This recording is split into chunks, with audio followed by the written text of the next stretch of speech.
Si nous réalisons une coupe d'ovaire, nous allons pouvoir observer ces structures. Nous avons l'ovaire ici en grand qui contient des follicules à différentes étapes de maturation. Un follicule primaire, ici un follicule cavitaire, c'est-à-dire qui a un peu grandi avec une cavité folliculaire. Le follicule contient toujours l'ovocyte que j'ai représenté ici en vert. Ici un follicule vide qui a expulsé l'ovocyte, c'est l'ovulation. Et enfin un corps jaune, c'est une évolution du follicule une fois qu'il a libéré l'ovocyte. Si nous observons le détail de cette structure folliculaire, nous avons ici un follicule mûr qui est composé d'une thèque interne et de cellules de granulosa. Ces deux structures produisent des œstrogènes. Ici, l'intérieur est composé d'une cavité, la cavité folliculaire. Cette structure, cette langue de granulosa, s'appelle un pilier de granulosa. Un follicule contient toujours un ovocyte. Lorsque le follicule a expulsé l'ovocyte, il se transforme en corps jaune. En fait, les cellules de granulosa se transforment en cellules lutéales, ce qui vient du latin luteus, qui veut dire jaune. Ces cellules lutéales produisent des œstrogènes et de la progestérone. Nous observons ici les courbes des taux plasmatiques des hormones hypothalamo-hypophysaires et ovariennes chez la femme. Nous remarquons que ces taux plasmatiques varient au cours du cycle chez la femme. Revenons à nos structures folliculaires. Nous avons ici un follicule en croissance avec l'hormone FSH qui entraîne la croissance du follicule. Nous sommes dans la phase folliculaire qui dure en moyenne 14 jours chez la femme. Nous savons que ce follicule produit des hormones œstrogènes. Ces hormones ont un rétrocontrôle négatif sur le complexe hypothalamo-hypophysaire, ce qui maintient les taux de FSH et de LH assez bas. Mais lorsque cette hormone atteint une valeur seuil, le rétrocontrôle devient positif, ce qui entraîne un pic de FSH, mais surtout un pic de LH, qui lui est responsable de l'ovulation, qui a lieu en moyenne le 14e jour du cycle chez la femme. Cette ovulation entraîne ensuite la transformation du follicule vide en corps jaune.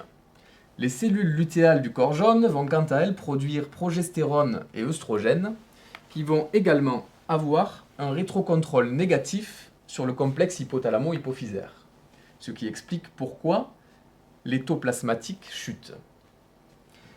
Mais à la fin du cycle, le corps jaune régresse. Les hormones qu'il produit sont donc descendantes, ce qui entraîne un arrêt du rétrocontrôle négatif et nous pouvons revenir au début du cycle avec la FSH qui va à nouveau stimuler un nouveau follicule. Le cycle utérin, quant à lui, est contrôlé directement par les hormones ovariennes. Durant la phase folliculaire, les œstrogènes vont induire un épaississement de la muqueuse utérine et sa vascularisation. C'est la phase proliférative. Durant la phase lutéale, qui correspond à la phase sécrétoire du cycle utérin, l'utérus est prêt à recevoir un embryon. Si aucun embryon n'est produit, s'il n'y a pas eu de fécondation, alors le corps jaune va régresser. La chute des hormones ovariennes va alors entraîner une dégradation de la muqueuse utérine, ce sont les menstruations. En revanche, s'il y a eu fécondation, puis un embryon qui s'accroche à la muqueuse utérine, alors le corps jaune persiste et la femme commence sa gestation. Pour résumer le contrôle hormonal de la reproduction chez la femme, nous savons que l'hypothalamus produit de manière pulsatile de la GnRH qui vient stimuler l'hypophyse. L'hypophyse produit alors LH et FSH, et notamment la FSH qui va permettre la maturation d'un follicule. Ce follicule en croissance va produire des œstrogènes qui sont impliqués dans le maintien des caractères sexuels secondaires et dans la libido. Mais ces œstrogènes permettent également un rétrocontrôle négatif sur le complexe hypothalamo-hypophysaire. En revanche, quand le follicule est mûr, les œstrogènes atteignent un certain seuil.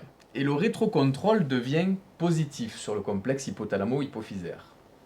Ainsi, l'hypophyse va générer de la LH et de la FSH en grande quantité. Il va y avoir notamment un pic de LH qui entraîne l'ovulation. Le follicule mûr, lui, se transforme alors en corps jaune. Le corps jaune qui va produire des œstrogènes et de la progestérone qui vont avoir à nouveau un rétrocontrôle négatif sur le complexe hypothalamo-hypophysaire. Les mécanismes de régulation hormonaux aboutissent dans le cas de l'homme à une production continue de gamètes, tandis que chez la femme nous avons un fonctionnement cyclique. La compréhension de ces mécanismes va permettre soit d'empêcher la reproduction à l'aide de moyens de contraception, soit de la faciliter grâce à des techniques de procréation médicalement assistée.